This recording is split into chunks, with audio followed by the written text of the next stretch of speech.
दिल्ली विधानसभा चुनाव के लिए बीजेपी ने अपने प्रत्याशियों की पहली सूची जारी कर दी है। प्रवेश वर्मा नई दिल्ली विधानसभा सीट से चुनाव लड़ेंगे, ये इस वक्त की बड़ी खबर सामने आ रही है। आपको बता दें कि कैलाश गहलोत जो कि आम आदमी पार्टी छोड़कर आए थे, वो बिजवासन विधानसभा सीट से चुनाव लड़ेंगे। सतीश उपाध्याय मालवीय नगर विधानसभा सीट से चुनाव लड़ेंगे। अनिल शर्मा को आरके पुरम सीट से टिकट मिला है। रमेश बिधूड़ी जो कि पूर्व सांसद रहे हैं, वो कालकाजी विधानसभा सीट से चुनाव लड़ेंगे। तो बीजेपी ने यहां पर 29 उम्मीदवारों की पहली लिस्ट जारी कर दी है।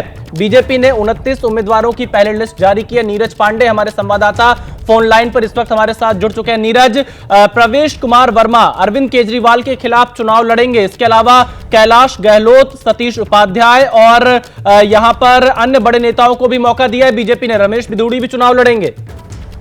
देखिए, सबसे बड़ी बात है कि कई ऐसे नेता हैं जो राष्ट्रीय स्तर पे हैं, उनको भी चुनाव लड़ाया जा रहा है। दुष्यंत गौतम जो राष्ट्रीय महामंत्री हैं, उनको भी करोल बाग सुरक्षित सीट से लड़ाया जा रहा है। राजकुमार आनंद, उनको चुनाव लड़ाया जा रहा है। मजिंदर सिंह सिरसा जो राष्ट्रीय सचिव है, उनको भी विधानसभा का चुनाव लड़ाया जा रहा है। कैलाश गहलोत, उनको चुनाव लड़ाया जा रहा है।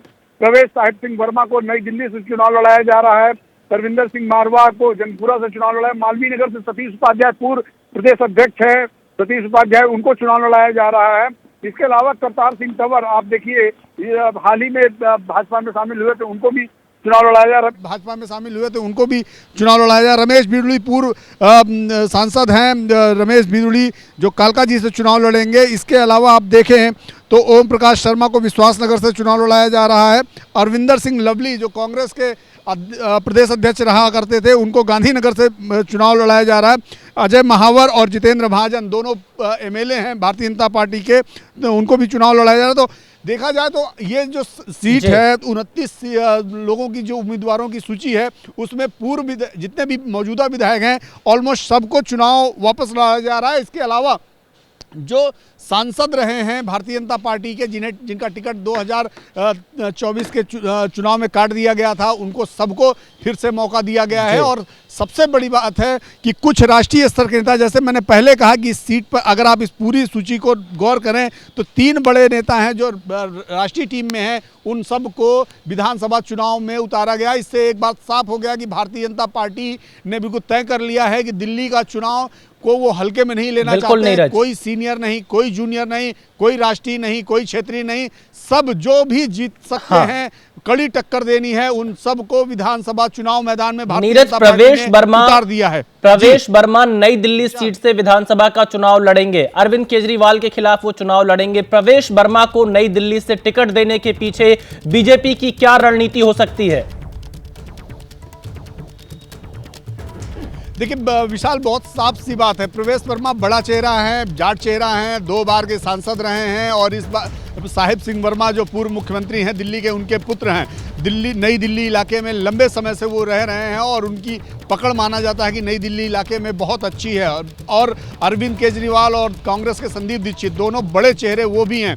ऐसे में साहिब सिंह वर्मा के पुत्र प्रवेश वर्मा को मैदान में उतारने के पीछे बीजेपी की स्ट्रेटजी यही है कि उन दोनों नेताओं को वॉकओवर न दिया जाए, बल्कि कड़ी टक्कर दी जाए। और भारतीय जनता पार्टी हमेशा से बड़े नेताओं को घेरने के लिए अपने बड़े चेहरे पर दांव लगाती है। प्रवेश साहिब सिंह वर्मा किसी जान पहचान या किसी आइडेंटिटी के मोहताज नहीं है। ऐसे में प्रवेश वर्मा के ऊपर दांव लगाकर भारतीय जनता पार्टी ने अरविंद केजरीवाल और संदीप दीक्षित दोनों को घेरने की कोशिश की है और ये भी बताने की कोशिश की है कि हम इस चुनाव को ऐसे ही नहीं जाने देंगे, हम अरविंद केजरीवाल को उन्हीं के मार्ग में घेरने की कोशिश करेंगे। तो भारतीय जनता पार्टी की स्ट्रेटजी है कि अपने बड़े चेहरे को मैदान में उतारकर एक तरह से अरविंद केजरीवाल को सीधी टक्कर दी जाए। जी नीरज, इसके अलावा इसमें हम ये भी देख रहे हैं कि कई ऐसे भी चेहरे हैं जो दूसरी पार्टियों से हाल ही फिलहाल में बीजेपी में आए थे। बीजेपी ने उनके ऊपर भी भरोसा जताया है, जिसमें कैलाश गहलोत का नाम है, इसके अलावा लवली का नाम आपने बताया। तो यानी कि जो भी जीतने की स्थिति में है, बीजेपी ने उस पर दांव लगाया है। बिल्कुल, जीतने वाले कैंडिडेट पर ही बीजेपी ने दांव लगाया। केवल यही 2 नाम नहीं है, बल्कि आप देखें तो कैलाश गहलोत हैं, इसके अलावा करतार सिंह हैं, अरविंदर सिंह लवली हैं, इसके अलावा एक नाम और मैं आपको बता दूं, राजकुमार आनंद जो मंत्री रहे हैं अरविंद केजरीवाल की कैबिनेट में, वो छोड़कर भारतीय जनता पार्टी शामिल हुए, उनका नाम है। मजिंदर सिंह सिरसा कुछ ही साल पहले भारतीय जनता पार्टी में शामिल हुए हैं, उनको भारतीय जनता पार्टी ने टिकट दिया है।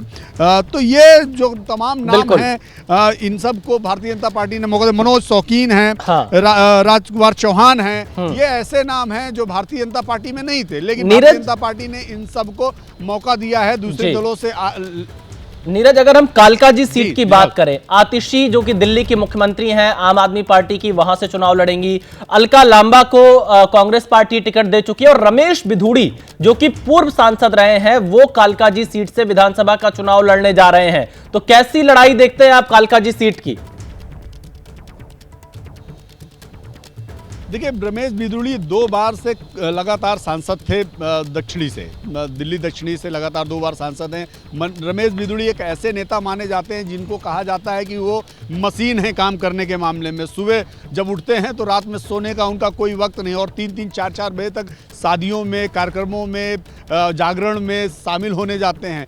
कोई भी व्यक्ति उनसे कभी भी बहुत ही इजीली मिल सकता है। रमेश बिधूड़ी ऐसे नेता माने जाते हैं जो कार्यकर्ताओं के लिए थाने में लड़ाई भी कर लेते हैं। रमेश बिधूड़ी इसीलिए कालकाजी सीट उनके लोकसभा क्षेत्र में रही है। भारतीय जनता पार्टी का मानना है कि ऐसे नेता को, जो जमीनी नेता है, जिसने ज़मीन पर काम किया है, कालकाजी से आतिशी के सामने लड़ाने के पीछे का पर्पज़ ही हमको लगता है यही है कि कार्यकर्ताओं की एक लंबी चौड़ी फौज उनके साथ है। तो जी नीरज, आप बने रहिएगा। मनजिंदर सिंह सिरसा इस वक्त हमारे साथ फोन लाइन पर जुड़ चुके हैं। मनजिंदर सिंह सिरसा को राजौरी गार्डन सीट से टिकट भी मिला है। मनजिंदर सिंह सिरसा जी, क्या कहेंगे? पहले लिस्ट में आपका नाम है।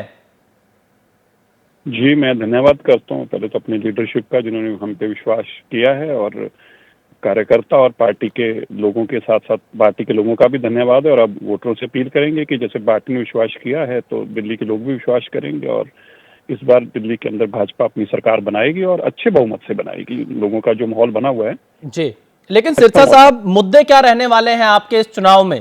आम आदमी पार्टी भी तमाम बड़ी घोषणाएं रोज अरविंद केजरीवाल कर रहे हैं।